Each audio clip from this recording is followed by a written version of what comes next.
Ladies and gentlemen, welcome back to the True Life Podcast. I hope everybody's having a beautiful day. I hope the sun is shining and the birds are singing. I hope that you are in the arms of the person you love, or you're going back to them, or you have something beautiful to enjoy today. I've brought you an incredible guest. We've got an incredible show. The talented, intelligent, lovely Marta Santuccio. She's a PhD in metaphysics of consciousness. She leads transformative journeys that blend philosophy and experience. And we're going to talk about her new idea, her thesis, and this technique that she provides to people and has invented called contemplative embodiment. Marta Santuccio, am I pronouncing that accurately? Yeah. Santuccio? It's a perfect pronunciation. You're doing better than some of the Italian people that pronounce my name. So 10 points on that. Yes, I'm so excited. Thank you for being here today. How is the world treating you? The world is treating me great, as always. With lots of surfing the waves, and but I can't complain really. I'm in Sicily at the moment, and I'm back home at my parents' place, and the sun has been shining for days, and I'm enjoying some family time, so it's great. Lovely. Yeah, and it's how such about you? Well, thank you for asking. I'm doing really well. I'm doing what I love. I love talking to people. I love learning, and I love trying to bring something new to other people. And I feel like it's this whole circle. And I really enjoy this idea of beginning to learn new concepts that are somewhat merged and grown together with people I love. And speaking of people I love, I think you and I share a passion for Alfred North Whitehead. And I wanted to start with a quote that I've been watching your stuff, Marta. You have. Good job. And so here's a great quote, and I'm gonna just say the quote, and then I'm gonna dish it off to you to get your thoughts on it. And the quote is, cool. Mysticism leads us to try to create out of the mystical experience something that will save it, or at least the memory of it. Mysticism, clarification, action. What do you think about that? Okay, so first of all, I want to say that Alfred North Whitehead is like my biggest intellectual crush. I love him, and I love him for so many reasons. And really, I love him because he taught me what doing philosophy and what thinking outside of the box means. He gave me the courage to really think with my own head. So I love that you brought him up. And in terms of the quote, well, so many things can be said about that, but as always, I have to agree with him. And what I like about the quote is the end, is the action part. So I feel like in my own experience, the mystical has always attracted me, but discovering that mysticism, being mystical or exploring the metaphysical aspect of mysticism, has to do with action. And when we embed action with that sense of the mystical, with that sense of transcendence, that's when things really start shifting, or when things really started shifting in my own life. So having some mystical experiences, wanting to explore the mystical aspect of metaphysics is great. But when we put that together with action, with not just the feeling, not just the experience, but bringing that into the everyday, that's what the spiritual, the mystical means for me. It's about bringing that into this more material reality, into the reality of objects, into the reality of rules, into the reality of behaviors. So the action part that he puts at the end, for me, it's it touches my heart. It touches my soul, really. Like, not just my soul, it touches me intellectually, but it touches me as like a human being, really. Yeah. I love talking to people where we can just run full speed and jump in deep water. So thank you for this. It's so beautiful. Yeah, right? Like, okay, so if we pan back a little bit, the clarification part for me is something that I think we can get into, that you may explain more in contemplative embodiment, but clarification, this bridge between mysticism and action. Do you have any tricks or tips people can use to bring something back from that mystical experience? Because that seems to be what the clarification part is. Okay, so this opens up a really big topic, because it brings us to the notion of integration for me. So obviously, like when we have mystical experiences, one of the one of the main characters, I feel, of mystical experiences is this sense of deep knowing that attaches to them, that characterizes them. So mystical experiences are generally ineffable. They shoot us into a reality that is completely different. They dismantle our notion of self. They dismantle our notion of reality, the everyday notions of reality that we have. And we have that instant clarification about who we are, what reality is. But then when we come back to the day-to-day reality, the reality of objects, the reality of interaction, that clarification, that deep knowing, that sense of I have felt the truth, is in danger and can endanger our everyday life. So for me, what allows me to keep that clarity and bring that clarity into real life, so that not real life, but everyday life, Right. so that that clarification sort of leaks and gives me clarity about who I am and what reality is, even within this material context, is all about embodiment. So what is special about mystical experiences, as opposed to when we find clarification in the everyday, it's usually a thought, it's usually a reasoning that gives us clarification. But when we have that sense of clarity in mystical experiences, that sense of clarity, that deep knowing, this deep knowing of truth, is an experience, is an embodied experience, is something that we feel deep inside, is not something that we feel with our senses that connect us to the external world. We don't find clarification visually or through our auditory senses or by touching something, but we feel it. We feel it inside. It's a sense of presence. And so for me, the key to bringing this clarification and allowing this mystical insight to come and be part of and clarify what being, what existing really means, is an embodied process. And this is a little bit what I aim to do with contemplative embodiment. So the whole point what I do with contemplative embodiment is to create a continuity of experience that bridges from that insight that you have during the psychedelic state or during the mystical experience, for example, into our everyday life. And this continuity of experience is not a continuity of thought, it's not an interpretation, it's not a conceptual interpretation of that experience, but rather it is an experiential, an embodied bridge. How can I connect back to that experience now that I'm not having that experience, but I'm buying vegetables or I'm driving my car?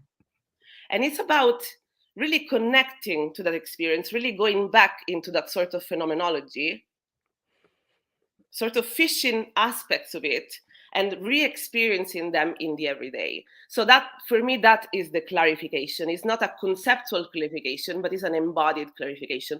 Obviously, conceptual reasoning will be a part of it, and that's why philosophy can be really important for making sense of our mystical experiences. But the key to this clarification is definitely in the body, is an embodied state. I love it. It's a fascinating idea. And while I've been reading about it, maybe we can take people back a little bit and you can give us the beginning idea of contemplative embodiment, because we've kind of given people, we've teased them with what this real root beauty of it is. But yeah, exactly. But let's bring it back and kind of build them a foundation so that they can kind of jump in with us. Okay, so where to start? So I guess where to start is the embodiment part. So in the Western world, mostly, so I come from Europe, I'm from Sicily, and I can speak for the Western world mostly.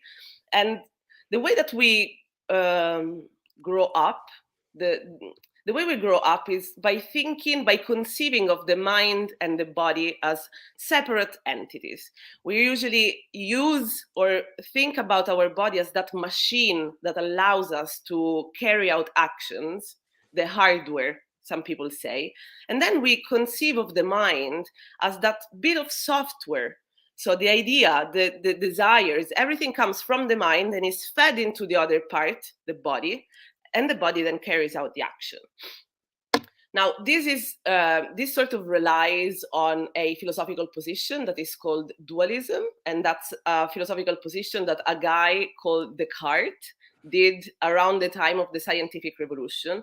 And in a certain sense, it became our paradigm. It sort of constitutes the paradigmatic way that we still today think about who we are. We have a body and we have a mind. However, this position has various issues philosophically, but let's leave that on the side for now. This sort of position also has various problems in the everyday life. This is because very often when we feel sad or when we feel angry, for example, we reason our way out of that emotion mentally, because we tend to think that emotions are mental entities, they're mental events. So what happens is I get really upset with my mom when I'm a child, and I'm like, oh, but she's so upset, I'm so upset, but anyway, maybe she's right, and I reason it out. I'm no longer angry with my mom. Maybe like I go and play with my dolls, or if I get upset today, I scroll online. I sort it out in my mind. But what happens is that emotions have a really, emotions are not really mental events, but they are physical events. So when we process emotions mentally, what happens is we push down the physical part of the emotion. We sort of repress it. We don't manage it. We don't allow the body to process the physical part of the emotion, which means that the emotion gets stuck in the body. Okay. Now, why is this problematic? Because, first of all, mind and body are not necessarily separate. So the way that we have started thinking about the mind today is in terms of it being embodied. So the mind is spread throughout the body.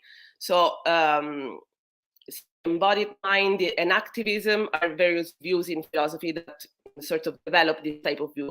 And the idea is that we don't think with the brain, we don't feel with the brain. Obviously, like the brain does a huge part of our thinking, a huge part of our feeling, but we also feel with our bellies, we also feel with our hearts.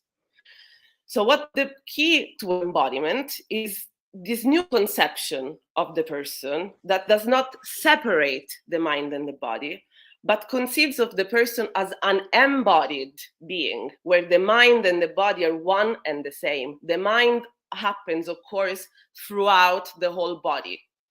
Okay, so this is a shift that we have from, and here I'm talking mostly in the common sense world, not necessarily in philosophy. In philosophy, we still have debates about whether this is right or this is not right. The cool thing is, however, that since the 70s, around the 70s, these new types of practices called embodied practices have been developed initially to help people like veterans coming back from the Vietnam War, people that had PTSD, and that could not, wouldn't be, like they could process the trauma mentally, but they would still be subject to fear, subject to very many of the emotions that attach to the trauma. So a number of people around the 70s started developing these new methods of processing trauma that relied very much on connecting the person to their essence, connecting the person to the body. So what happened is they created a safe space so that the person, the traumatized person in this case, could experience the emotion, could allow the emotion to resurface, fear to resurface, for example, by using very simple tools such as movement or breathing.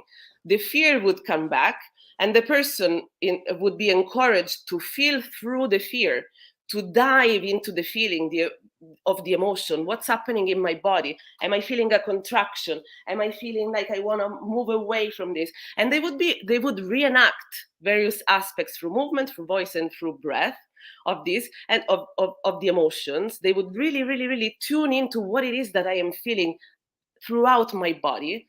And they found that by allowing the emotion to surface in a safe space and be deeply felt, then this emotion would transform. And the person would no longer be subject to the emotion that attaches to the trauma. So the trauma would sort of dissipate slowly. Obviously, this doesn't happen in a session, but it happens in many sessions. So this is the historical root of embodiment, and this is also the sort of philosophical starting point. So a different conception, but also a different way of processing emotions. And what we do with embodiment today is we don't just use it for trauma, but we use it for connecting, for exploring deeper aspects of ourselves, what Jung calls the shadow, for example. So this is embodiment. So at this point, I always ask, do you have any questions? Yeah, I mean, I am curious as to, at what point in time do you think that breath work became part of this embodiment sort of exploration? I'm familiar with like Gestalt therapy and people beginning to create spaces for individuals to sort of relive the trauma and allow their body to process the traumatic event. But I'm not sure when breath came into it. Is that something that came from yoga practices and found its way into this sort of merging idea of embodiment, or when did that come into effect? Okay, I love this question because I don't know whether you know that I'm also nearing the end of my training in holotropic breathwork. So holotropic breathwork is the father of the father of breathwork, and holotropic breathwork started round about the same time. So the father of holotropic breathwork is a guy called Stan Grof, which I'm sure you know, and many of your listeners might know. He's a psychiatrist from the Czech Republic, and he's one of the first people that got sent acid when it was first discovered, and he was one of the people that one of the first people that experimented with the use of acid within therapeutic settings. And obviously, as we all know, he noticed that there were a lot, like the potential of this substance was great for his patients, for people that had like issues with living life or sort of mental illnesses and stuff like that. Then psychedelics were taken out of the picture. They were like, oh my God, we can't use psychedelics anymore. This is gonna, okay, they're banned.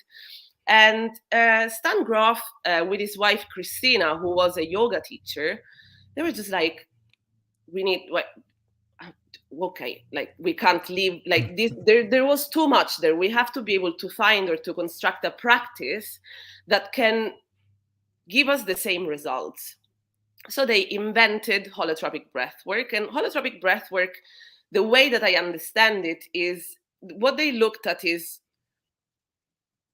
elements they took elements that were important to psychedelic practice, so set and setting, but also the breathing. They noticed that breathing was also very important. But they also looked at old ancestral traditions, the medicine traditions, yoga traditions, and they all noticed that breath was a huge part, not only of the use of psychedelics, but it was used in very ancient tribes, in very ancient traditions, to really, it was a fundamental ingredient of journeying. So by looking at the various elements of their research and their own interest, they were like, okay, let's create holotropic breathwork. And this is how the practice of breathwork really entered the picture. And now holotropic breathwork is, for me, holotropic breathwork has been the practice that really changed my life. And I've had the most incredible experiences, for me, happened in holotropic breathwork, even more than psychedelics or other type of journeys. So I'm really, I'm a huge supporter of breathwork. And the development of breathwork and the development of other embodiment practices really happened at the same time. And I think the reason for that is, after the war and after the society was really changing. So we were looking like science was really changing, society was changing, and it was obvious that, you know, there was something new that we had to bring inside, and this is how breath work and embodied practices grew together. I think it's funny that they started at the same time, you know, and I think it's no coincidence there.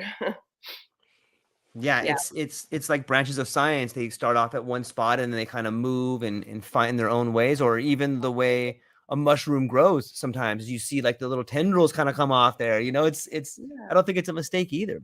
So No, it's a network. It's a network, and like, the beauty of it is that, you know, it springs it has to do with science, but it has a lot to do with the development of the human being, with the historical development of consciousness and the historical development of what we need and what can we do with our bodies. And I think it's no wonder that the people that came up with that, a lot of the people that came up with these kind of practices were people that were studying science before, and to a certain extent wanted something more from the scientific, or than the scientific world could give them. So it's like, okay, science is great, but look what we can do when we add experience, when we push the bounds of our own inner technology. And I think that that's something great, and that's something that we are really now starting to look at with more attention, like as a like worldwide, because before it was like spots. Now yeah. it's a movement, it's a bigger movement. Yeah, it seems like there was this period of maybe it was um maybe it was the Renaissance, or maybe there was this period where we just decided that we didn't need spirituality. And all of a sudden we got into this material rationalism. We're like, okay, we just need science. That's it. Everything else doesn't matter. But it almost seems when you take that idea of spirituality out of the human condition, that it can take you somewhere, but where it takes you is not the view that you want to get of humanity. It's not going to take you to the top of the mountain where there's this more of an understanding. It takes you to like this little spot over here where there's some interesting things. But it, have you noticed that there was a point where we just got rid of this, and that maybe it seems now with contemplative embodiment or some of these other techniques and ideas and thoughts and theories, that we're moving back into this, we're reconnecting into a spot where we can get a better understanding of what's happening? What do you Yeah, think? well, this is a huge topic for me. I write a lot about this, and I actually have a few chapters in my thesis Yeah. that look exactly at this phenomena, because Okay. I think so. At the beginning, I was really angry. And because it's like, how could this happen? But then I realized that it was actually necessary. So when Descartes, you know, the guy that was like, okay, mind and body are separate substances, that we talked about at the beginning. So Descartes was operating at the beginning of the scientific revolution. So we were just realizing that we could measure things. We could understand why the apple falls from the tree to the floor rather than, you know, levitating. So why did this happen? So what was before Descartes was a lot of Christian philosophy. And I think everything, when when it's limited to one idea, can become sterile to a certain extent. So obviously, like, what Descartes did, I now today really appreciate, because his distinction of the mind from the body. So Descartes said that the mind and the body are distinct, but he also said there is a further substance that is God. Okay, so he was still hanging on to the idea of God. I mean, it was the 1700s, and God was still a huge part of everybody's life. But what he did when he separated mind and body, what happened is he really created a logical space for us to start using that objective perspective, to start using measuring, to start using the power of deduction, to start developing our intellectual capacities, so that they could bring us a certain type of development. We have computers, we have mobile phones, we have cars, we have penicillin, you know, we have medicines that really help us. And to a certain extent, I think that was necessary, because we had to expand. I believe that the human being is Yeah. expands by nature, needs to develop by nature. So that was, I think, a necessary step. We had to break away from that Christian, rigid Christian philosophy that we had before. And when I say rigid, I mean based on one type of idea. Right. So we had to break through. And obviously, like, since that, what happened, science started having so many successes. You know, we could measure things. And then based on that measurement, based on that observation, we could build things.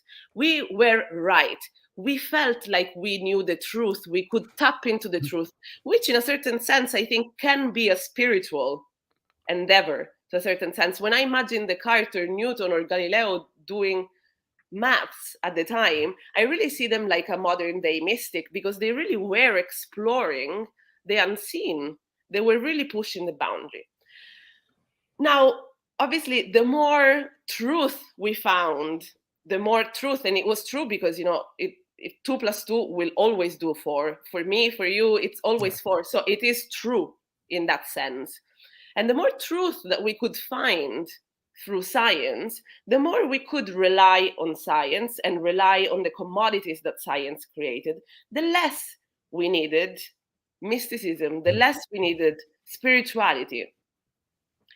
And now we're on the other end. We're like stuck in this material world, in this world that is very science-based. I mean, it's not science-based because we all know about science, but because if science says something, then that's true.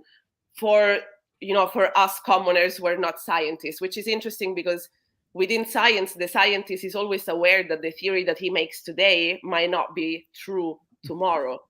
Right? Yeah. But for us, the way that we live today is like, okay, I have my car, I go shopping, I don't even have time for that spirituality. And we're starting to collapse. So I think, you know, it's a history cycle. We went through that history cycle, and now we're thirsty for spirituality. We're thirsty for ourselves, because whereas before we were like working the land and we lived in communities, this fast scientific development has, in a certain sense, given us a lot, but has isolated us from one another. I mean, I'm talking to you through a computer. It's great, but it's, you know, I don't feel your vibe around me, and we're starved of that. We're starved of that aspect of community. We are starved of our own inner self, because we developed a lot of external technology, but we stopped looking inside. And I think this is a little bit of what's happening now. Sorry. I talk to myself because I feel so passionate.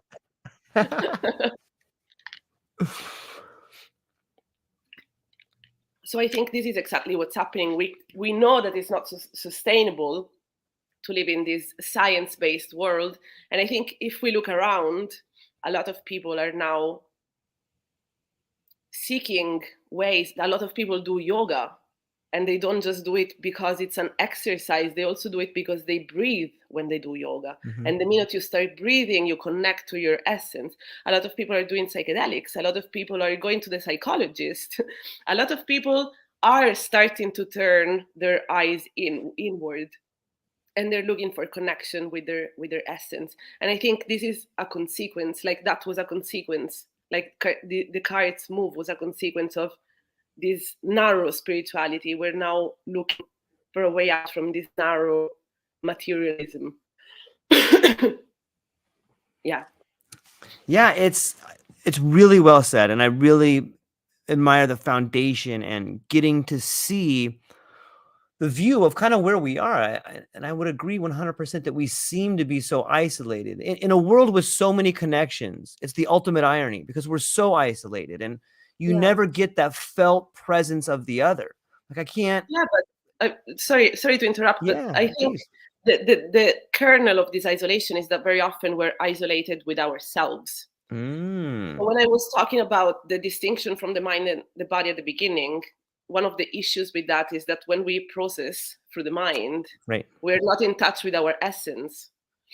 We are isolated from ourselves. We create boundaries. We create, I call it a cotton padding between your essence and the face that you show every day when you go to work.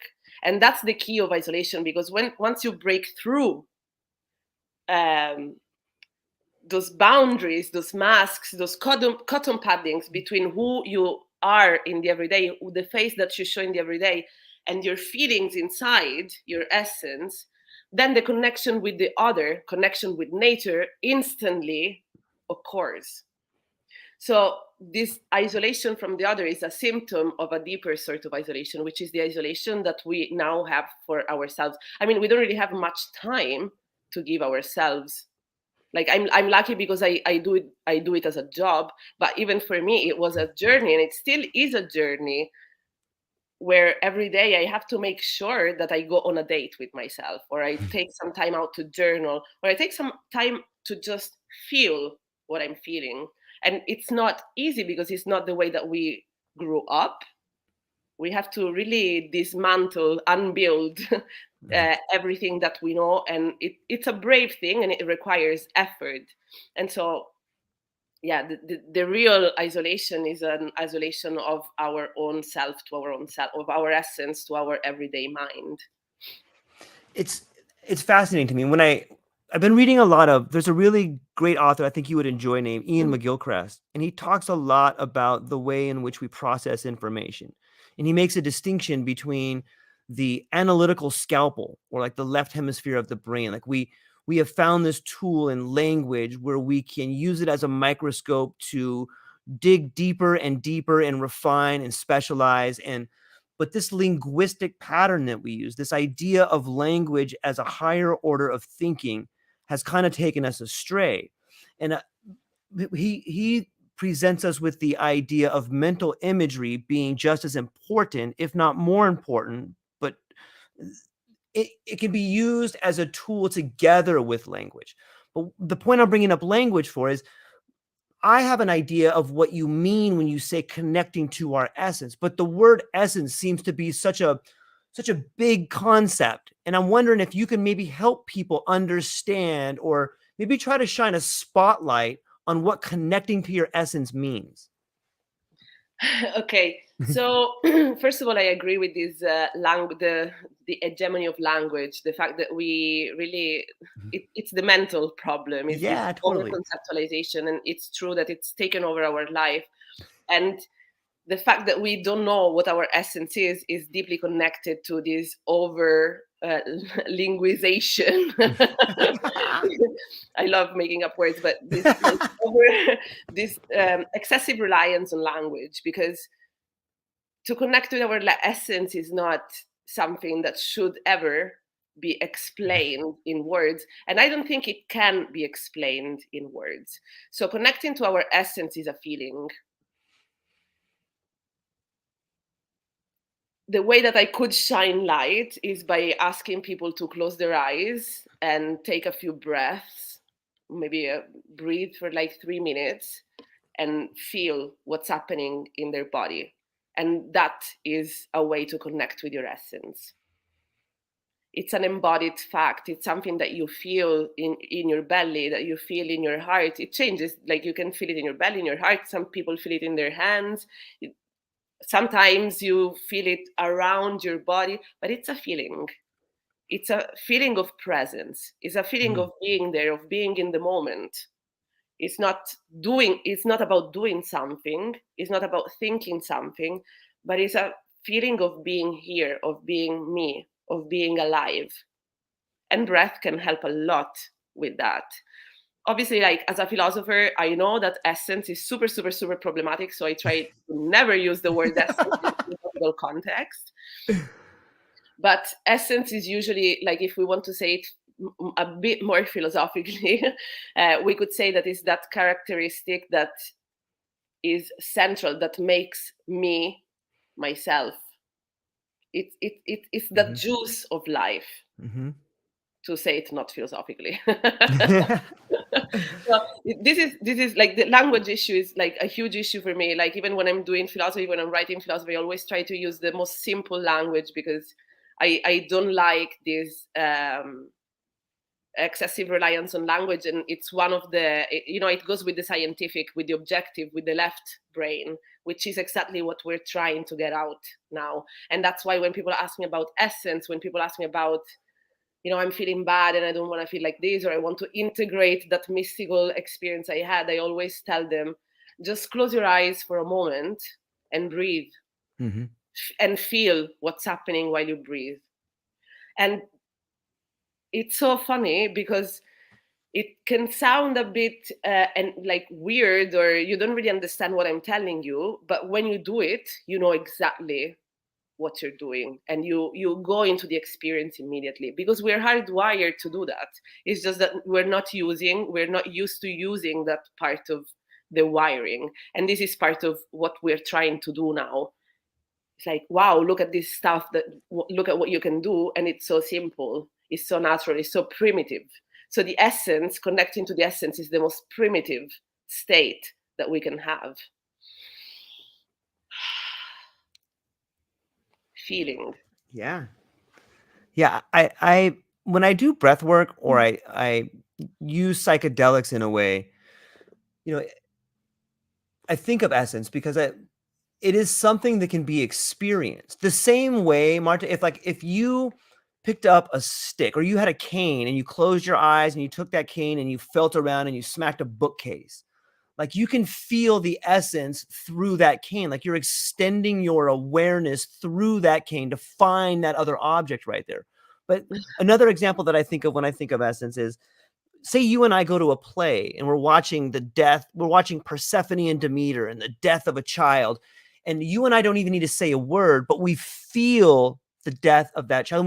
And then when we see the rebirth of a child, or when we experience something together and we both feel it, but we may use different words to describe it. Like that's what I think of when I think of essence. And in some ways, I think contemplative embodiment and these new things that we are beginning to understand are an attempt to get people, like you said, in contact with their essence. You, Marta Santuccio, are creating experiences for people to get in contact with that. And that's one of the things that really drew me to your work, was this ability to build a bridge between these words that it's like a redefining a concept. And I see that emerging right now. And that's kind of how when we began teasing everybody about bringing something back, about the mysticism, clarification, and action. And I'm wondering, can you share maybe you could share with the audience the ontological shock that you got that made you begin to become aware of all this stuff. Maybe you could define what ontological shock is, and then maybe explain your idea about it and what happened to you. Okay, so first of all, I think I'm lucky in a certain sense, because I've always been very in touch with this part of me, and growing up, it sort of got into the shade, and it got pushed aside because we need to be part of this machine, this mechanism. But luckily, I had experiences that we could define mystical or essential back in the day when I was a child. So for me, it was a rediscovering. And I believe that for everyone, it's a bit of a rediscovery. However, before doing philosophy, I was creating immersive environments that would sort of send people into a state of presence. I call them spaces for subjective exploration. And so I was treading that path a lot. And then after a while, after doing this, after working as an artist for a few years, I felt like I needed more theory. I needed more. And I was going for a really difficult period in my life, and I decided to start doing philosophy. And while I was doing philosophy, so I was totally in my head, thinking. One day I discovered that according to science, time doesn't pass. That was that was a really incredible experience, because while at the moment I understood that for science time does not pass, and therefore this passage of time, this getting old, this, like what I'm feeling now is not what I'm going to feel in a minute, is not something that is there for science. I really felt like the floor opened under my chair, and I could almost see this like big dip, like black hole underneath me. And it was a whole body feeling of fear and being very, I can't explain it really, but I felt really unstable. I felt like everything didn't really make sense for a while. I was in the library and it was kind of late.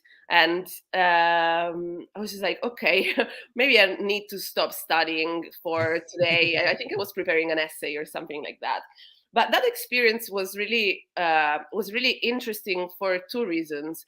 First of all, because it showed me that the reality that I'm experiencing now, like from an intellectual perspective, is not necessarily how reality is on all levels or from all perspectives. And the second point was that when I'm doing philosophy, when I'm thinking, when I'm discovering things, what happens is an experience. What happens is a set of feelings throughout my body. So, okay, yeah, I was reading and I understood something with my brain, with my mind, with my intellectual faculties. I don't want to say with my brain, maybe that, with my intellectual capacities. But it was my whole body that entered that space, that entered that metaphysical space. I was shaking. I was seeing a whole, and like a whole, like I could see into the core of earth with my bare eyes. The whole of my surroundings changed, and not like at the cinema, but like if I went to the woods, or if I went like in, like if I dived into the water. So these two realizations were huge, and they sort of attached to other experiences that I had in my life. For example, at one point I was super stressed, and I started developing some allergies. So I'm a really, like, I grew up and I was always very strong. I was like, I was the one that was helping people, and I could always make it through. And then at one point I was pushing and pushing and pushing, and I knew that I was pushing, but that was just who I was. I was the one that pushed because I can help people and I have the power to do that. And then my body at one point was like, hey, my body started collapsing. And that was before the ontological shock, a few years before. But at that point, having had those sorts of experiences and having worked with embodiment in the art world, that first ontological shock was a really big turning point, because, okay, it was a stop moment, because when you see that reality is different, when you perceive that reality is different, when you understand that reality is different with your whole body, it's very different than when you decide to believe a theory or another. It's not a choice. It just happens. And everything changes in that moment. And when everything changes, you can't go back. It's a bit like when you start going through a healing journey. Very often in my own healing journey, I felt, oh my God, this is so hard. I just want to go back. But you can't. You cannot go back, because things have shifted now and you're not that person anymore. And in the case of the ontological shock, that was huge for me. And it made me understand, okay, I'm thinking, but I'm thinking with my whole body. The understanding of that concept, it's taken from the first hair to the bottom of my soles. And the second point is, reality is different, or may be different. And that may is huge, because, and this is something that I advocate for. I don't know. I don't think we can know, at least not intellectually, what reality is like. But I like to think that we can think that it may be different. So I never want to give a new theory, even in my PhD, even with my philosopher hat. My point is not to give a new theory, but when I use philosophy in contemplative embodiment, it's always about giving you the tool to have your own ontological shock. And your own ontological shock might take you back to this reality. We don't need it to bring us to weird conceptions of reality, but it sort of tunes you back to you. And so you start becoming your own compass. Not what you read, not what the others say.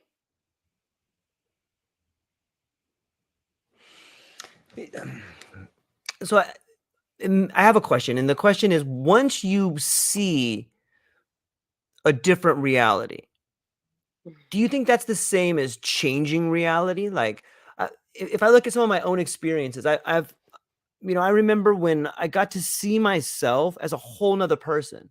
And in some ways, I found that I might not be able to change reality and like your reality or other people's reality, but I can change my reality. And like you can I felt as if I could become a completely different person. And in doing so, I I changed the way other people saw me.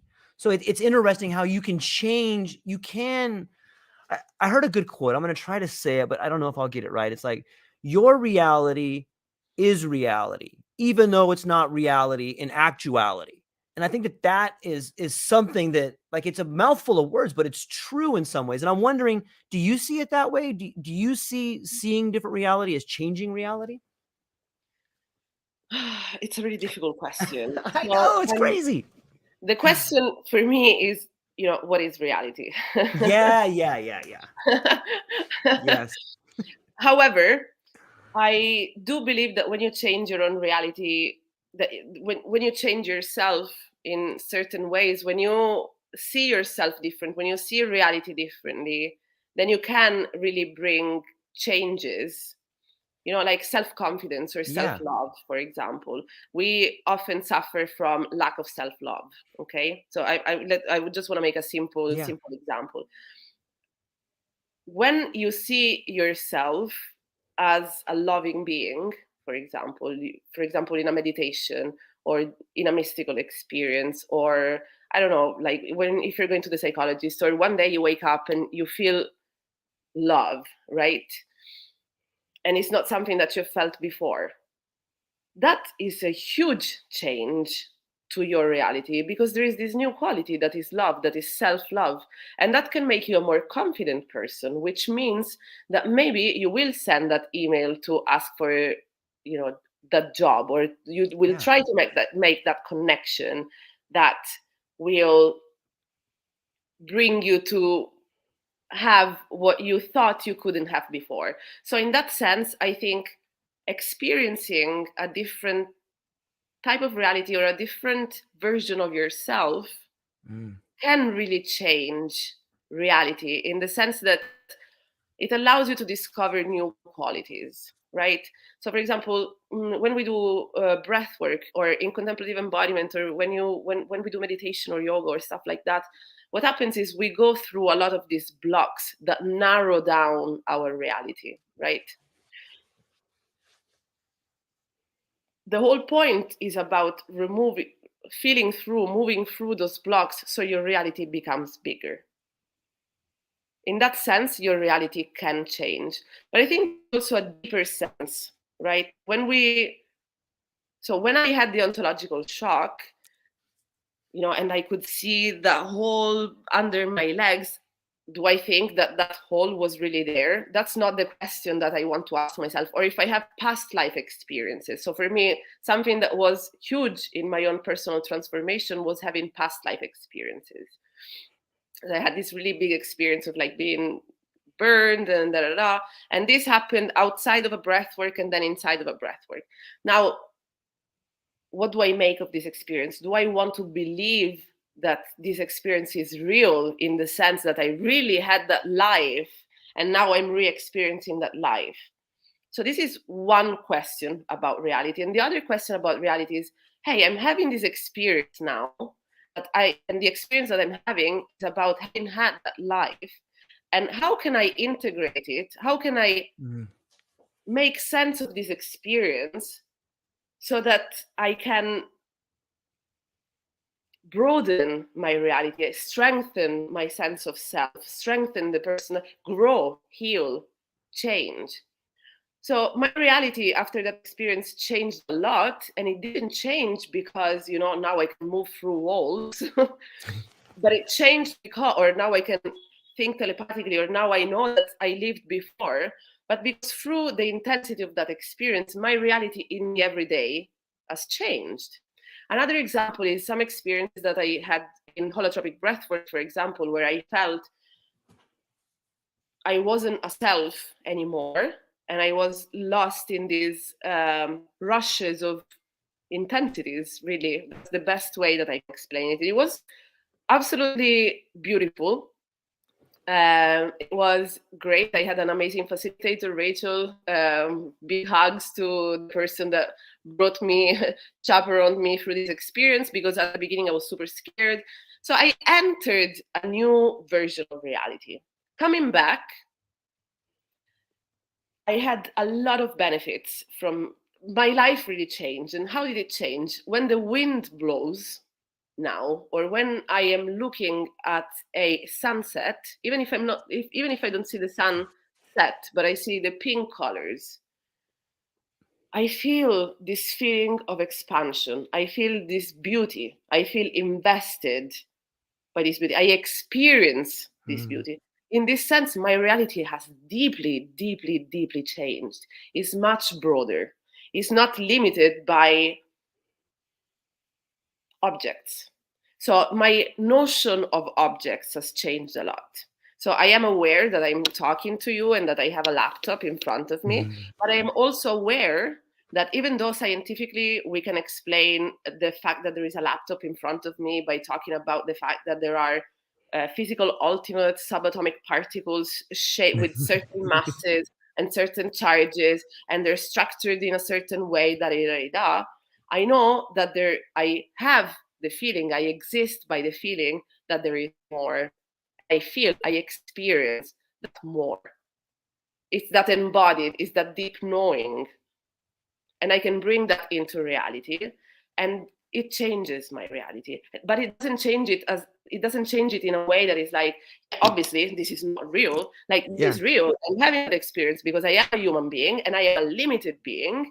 And when I work my way through the everyday, I embody this person. I live this way. But I know that I can connect to that essence, that I can connect to that other, more subtle aspect of reality that is present at the same time. So in that sense, reality changes. You change yourself, reality changes. It's changed. Everything can change. Yes. Marta, that was a beautiful explanation of it. I really, I was hoping, I was like, oh, this is perfect. I can't even really add anything to that. It was perfect, but it is this idea for me of when you were explaining the sunset, when you're explaining the connection, it's this weird balance of observer and player. Like you're both of them at the same time, getting to, instead of the subject object relationship, it is a lot of like, I think of Carl Jung and his idea of, you are your shadow, but you, more than that, you are the thing you see in other people is a version of yourself. And if you can observe that, then you can have a deeper connection with that relationship, having a relationship with the sunset, having a relationship with whatever connection you're having, almost looking at it like a container and you're pouring yourself in there. It's an interesting idea. But we can also, I think we can push it a little bit. Yeah, let's do it. I think, so let's start slowly. Let's see if I can follow the whole reasoning that I had in mind while you were talking. So Carl Jung says you are your shadow, and it's true, you are your shadow, but also you're not just your shadow. Right. So, and this is a bit of what we were talking about before, when we talked about mind, for example, and body, but also when we talked about the power of like, connecting to the essence and of the embodiment, right? So you are your shadows, but you can go beyond them. So in holotropic breath work, we have something called the cartography of the psyche, which Groff developed, and basically it says that the cartography of the psyche is basically a map of the mind, a map of the psyche. And it has 4 main locations, let's say. One is the biographical. The biographical story is from the moment you were born to the moment you die. Another one is the perinatal, which is what happens from conception until birth. Another one is the transpersonal. Okay, so let's just look at these three for now. So you are your shadow as long as the being that we're looking at is the biological self. Okay, yes, there are theories that you carry through shadows from your mom, from your dad, epigenetics, da. So your shadows in that sense could be coming from the moment you're born to the moment you die. That's the biographical self.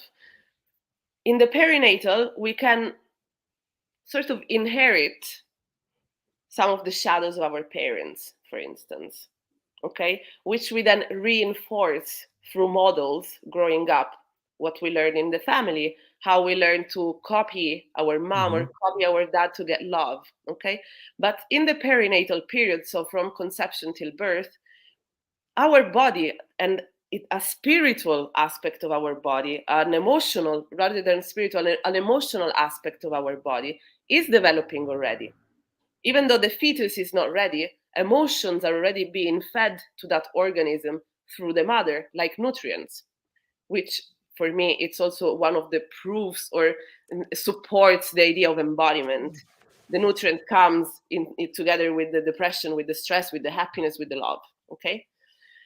What is super interesting for me and what I think is super transformational, or at least it has been for me, and it is transformational when I work with this other aspect with my clients, is the transpersonal.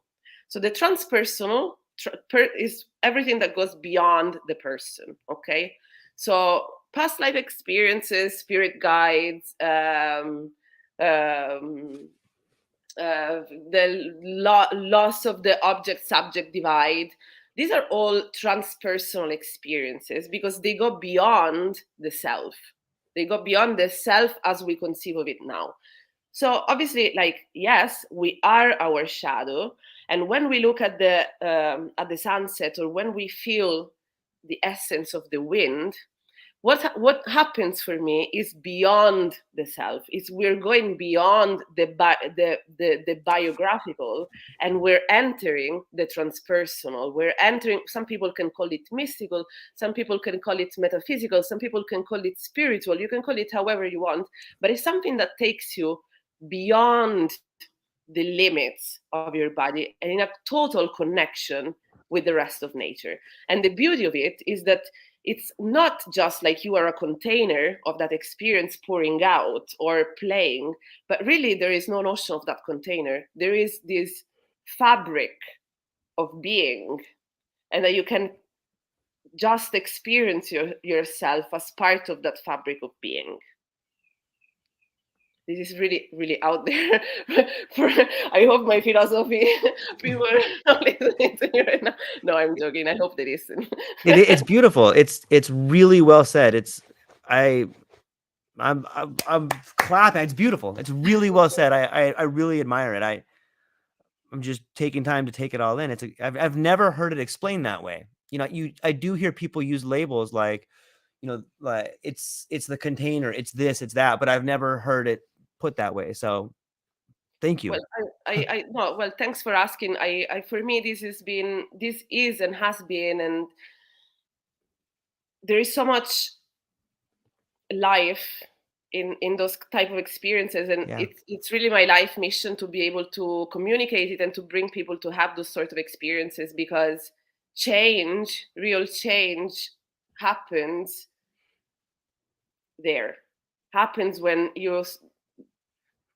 when you can identify with yourself, with your person, with your body. It's absolutely necessary that we identify with, hey, I was born on June 27, 1986.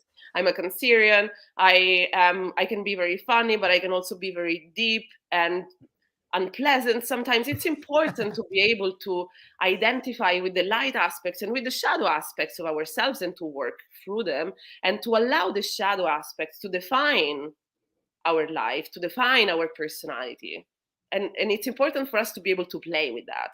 But when you manage to go out and into the transpersonal, you earn power to work with that. You're no longer subject to this, which doesn't mean you don't suffer. Like, you still have shit days Yeah, totally. or really bad periods, Right. but you are supported, and you start feeling this.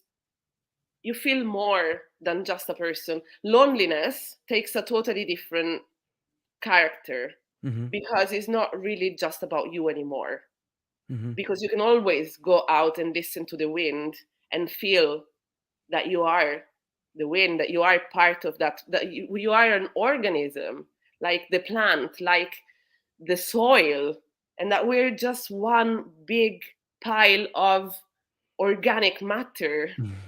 We look separate, but you know that we're not. You feel that. Yeah, it's interesting to think of us as a superorganism, and like, if on some level too, it helps me to clarify the understanding that, like, let's say I was abused. Later in life, I could see the signs of another young man who was abused. It's like you're tapping into that experience. And even though the two of us may not have had the same experience, you can recognize those patterns because you have been outside yourself, or maybe you get a clearer understanding of what those patterns are, or the vibrations, or whatever. But it's fascinating to think about it from that angle. And sometimes Yeah. you don't even know that you are maybe abused until someone tells you, and then you feel this like boom Yeah. inside of you. And the whole point is that there are so many levels of awareness, and they're always at play. But we have a sort of jailed ourselves in a really shallow one, or like a really superficial one. And I don't mean superficial with a bad connotation, but just Mhm. like to one layer or just a few layers. But the rest is always working, it's not dormant there. So the whole point is about allowing that conversation across the layers, so that you can allow yourself, when the other person says that they've gone through an experience similar to yours, you can allow that feeling, that experience to come through. Because what happens is, very often these experiences do come through because we are a super organism. So when you tell me, I've been abused or I've been loved, there is a reaction within me, but very often we don't feel it. We don't allow ourselves to feel it. And especially with traumatic events, Mm. we push them aside. We don't want to feel that. We don't have the tools to feel that. We don't have a reason to feel that. So the whole point is about, and what the transpersonal, or journeying into the transpersonal, can do is to make space for these things to be felt. Because when you go out, when you experience yourself being connected, being part of it, being nothing different than a plant. I mean, a bit different, but not in like a special sense, just as I might be different from you, but at the end, we're all one and the same. When you come back to deal with your abuse, when you come back to deal with the bad things that are happening in your life, with your repressed feelings, you have a superpower, Mm-hmm. because you're supported, because you're not alone. And by not being alone, I mean, first of all, you're with yourself. And second of all, there is this, the universe Yeah.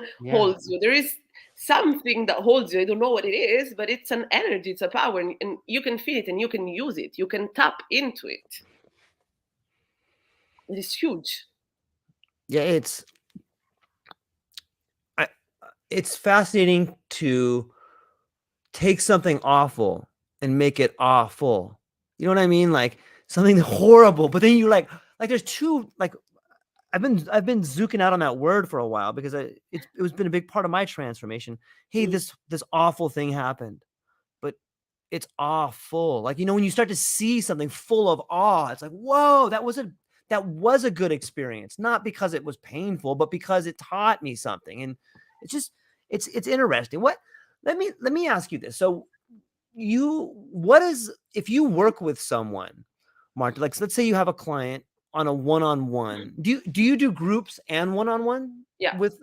Well, okay, Yeah. so let's start with like a group. What does working with you and contemplative embodiment look like in a group setting? Okay, so I have two types of Mhm. sessions. One that is more philosophy laden, and one that is less philosophy laden. And it really depends, because I do my own groups, but I often at the moment get invited to do stuff in other people's, in specific settings. So depending on the setting, I do it either more or less philosophy laden. And the one that is less philosophy laden is mostly a journey that takes you from thought, from conceiving of yourself, and then it takes you to explore the main tools of contemplative embodiment, which are movement, breath, and voice, and imagination. The main four. Imagination, yeah, I never think about it as a tool, but it's actually huge. It's one of the main tools. So yeah, and imagination. So we do small exercises.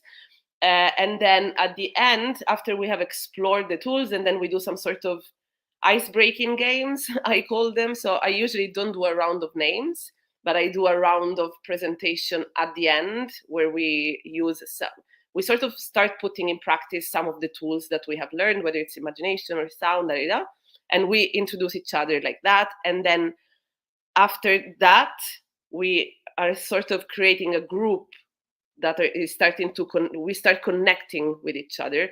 And then in the end, we do a journey. And after the journey, we close the journey with various types of activities, depending again on the setting. It could be a free sharing, or it could be some more structured activities like free writing or drawing, or more visual type of stuff. So the idea, however, is that what we need after the session is a bit of grounding, because of the way that the session is structured, you slowly go into an expanded, slightly expanded state of consciousness, and then an even more expanded state of consciousness. So very often at the end of the session, I just take time.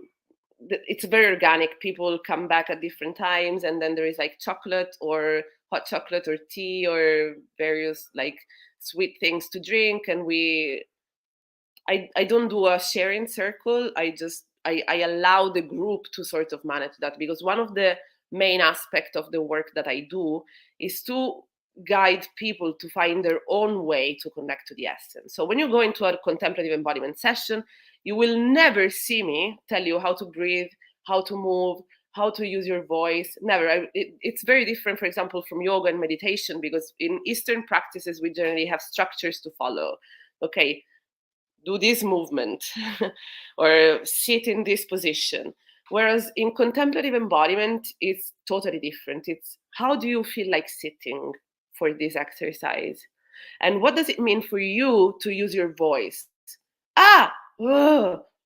Let's explore. So we do a lot of exploration. Or what does it mean for you to breathe? How is it comfortable for you to breathe?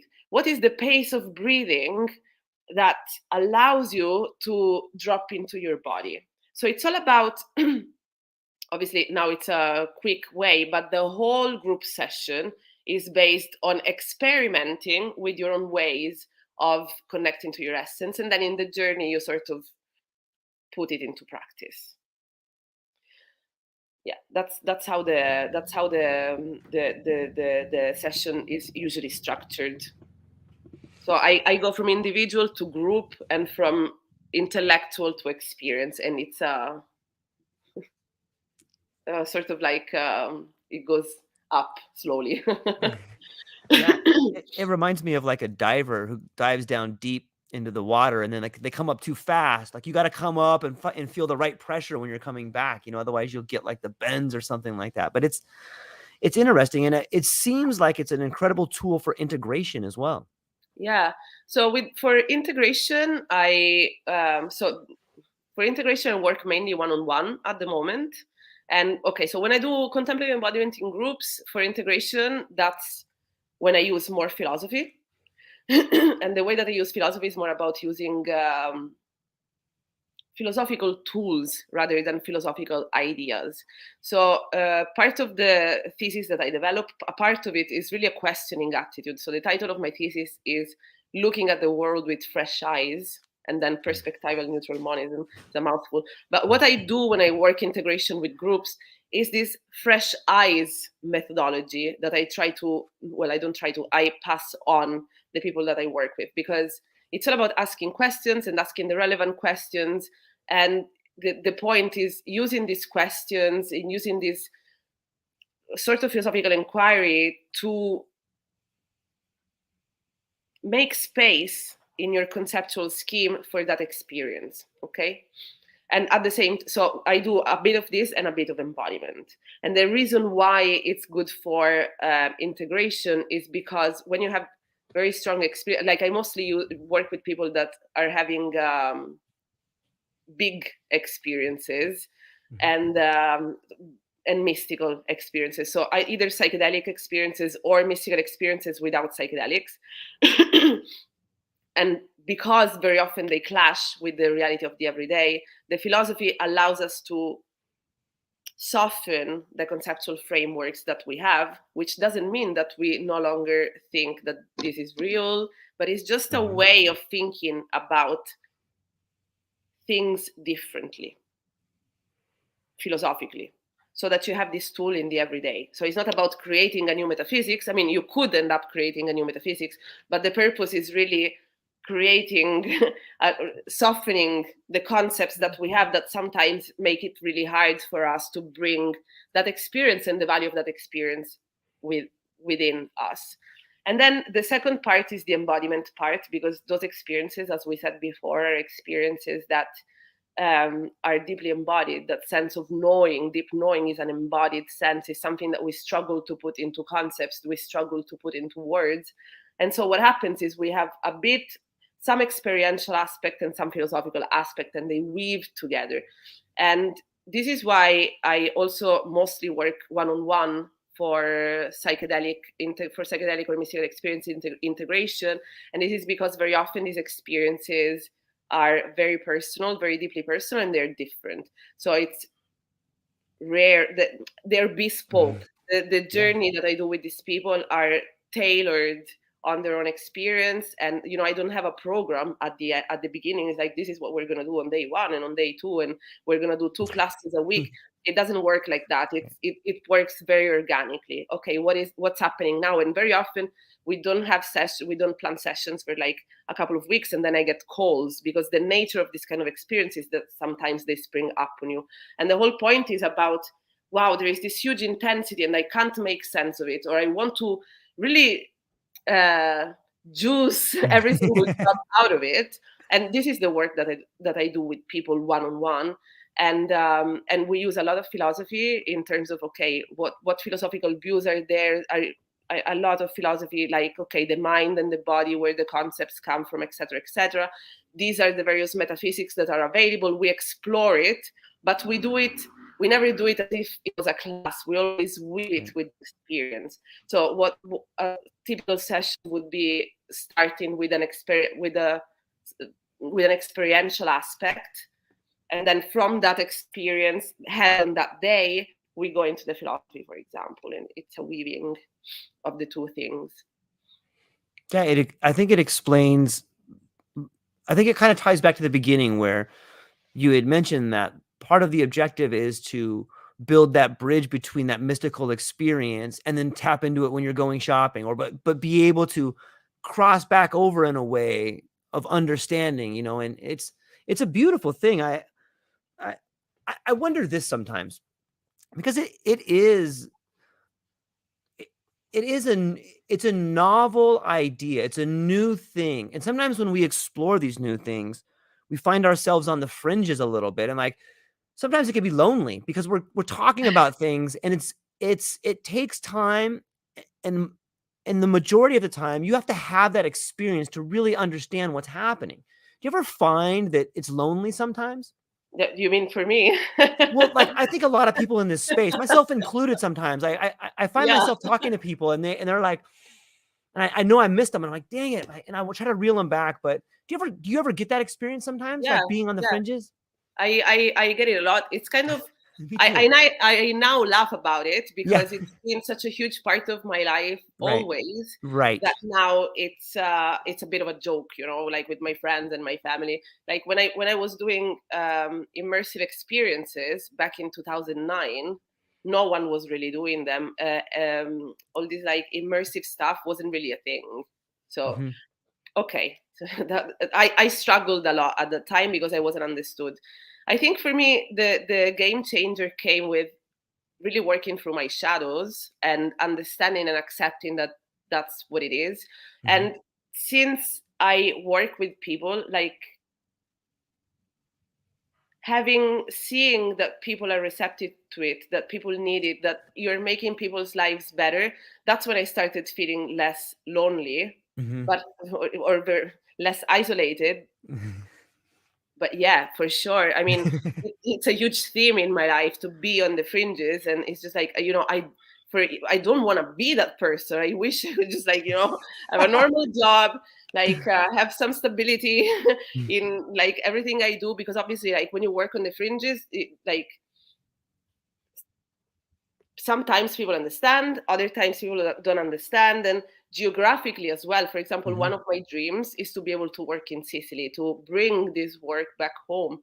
But wow, it's the hardest thing ever, because it's not, I mean, it's not even the fringe, it's like way out there, so I'm learning, and I'm learning to play with this feeling, and now I embrace it. It's hard sometimes in the everyday, but the more I accept that this is what I'm doing, the more I love, the more I Yeah. do what I'm doing, the more it becomes something real, right?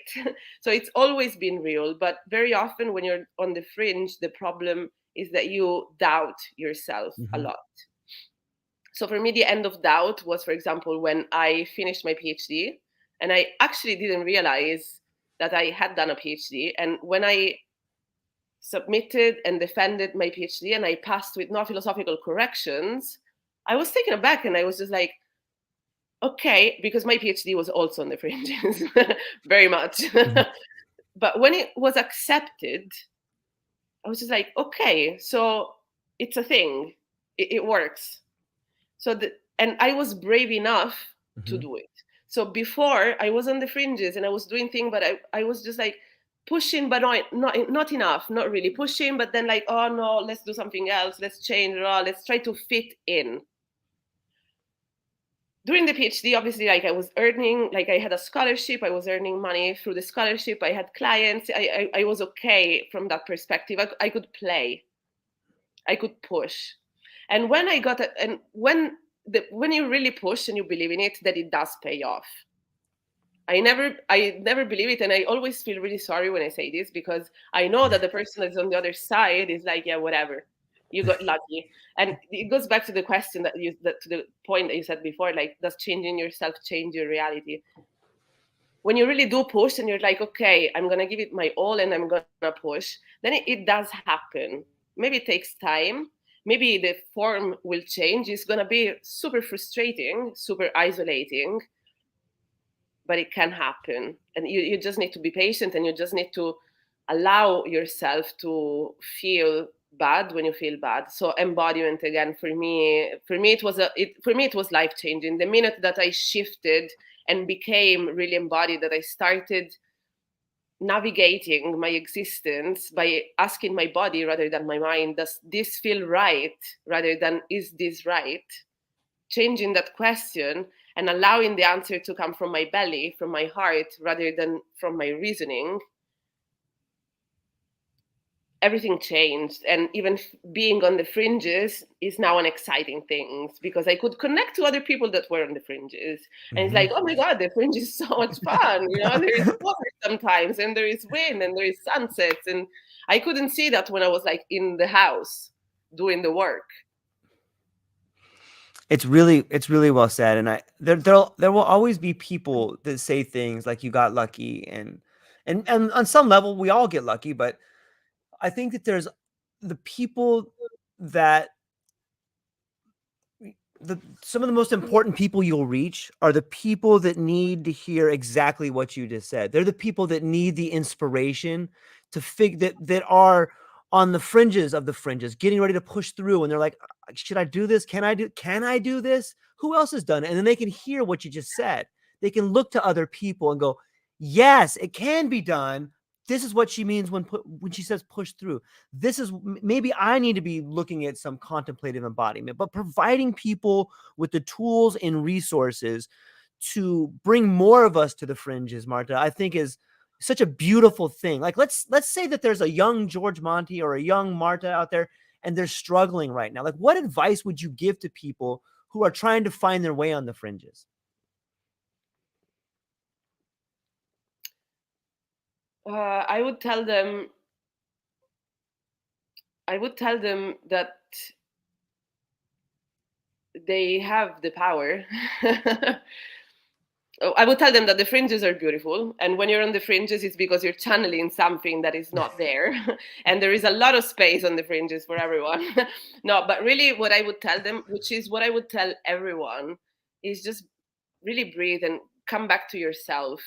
The world needs you. The world needs every one of us to be ourselves, to embody ourselves, to unleash our presence, to unleash our personality, to unbuild everything, all the scaffolding that we've built. Unbuild, go into that process. Go into this process, learn to trust yourself, and don't stay in your head, because your thoughts don't stay only in your head. I think a lot. I love thinking. Thinking is great, but pair that with experience. Go and feel the soil, touch the soil, feel it. I'll go to the sea and touch the water. Go to a the windiest mountain and allow the wind to blow through your hair. Be moved. Feel. This is the advice to everyone, really, because it's life-changing. Ask your body what she or he wants, what she or he needs. Ask your body. Your body knows. Yeah, it touches on the idea of like deconstructing stuff. I know that you had written a little bit about the ideas of like deconstructing some of the personal things around you, but it touches on that. And I think just being submersed in the environment is a great way to learn about yourself. I think the answers are everywhere for people if you're willing to let them be uncovered for you. You know, it's weird how experiences do that, whether it's a mystical experience or breath work, but it seems to me that a lot of the answers are not learned but revealed to you in a weird way when you're in the heightened state of awareness. I'm curious. Marta, I cannot tell you how thankful I am to talk to you. Hopefully you and I will be talking again on a panel here pretty soon. I'm going to keep my fingers crossed for that. And I feel like we're just kind of scratching the surface though, because I know that there's so much more that we could talk about. And unfortunately, I got another person coming up. It's always so crazy for me because I start talking to someone and then it's like, okay, we're just getting warmed up here, you know, but it's so fun for me. And I want to say thank you. But before I let you go, can you tell me where people can find you, what you have coming up and what you're excited about? Okay, well, a lot of stuff is coming up at the moment, talking about being on the fringes.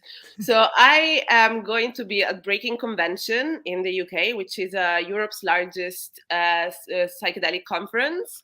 And I will be talking on a panel with Peter Shoisted Hughes, I hope I'm saying that right, and Susan Blackmore and Chris Lidaby on a panel on mind and metaphysics, which is going to be precisely on metaphysics and integration of psychedelic experiences. And I will then be at the Towards the Science of Consciousness conference, which is the world's largest conference on the science of consciousness. And I will be doing some contemplative embodiment there and giving a talk at the philosophy panel. These are the big things that are coming up. I'm also going to work at a holotropic breathwork retreat in Italy very soon in May. But if people want to find out more about me, my publication and stuff that I'm doing, I guess my Instagram and my website are the best places to go right now.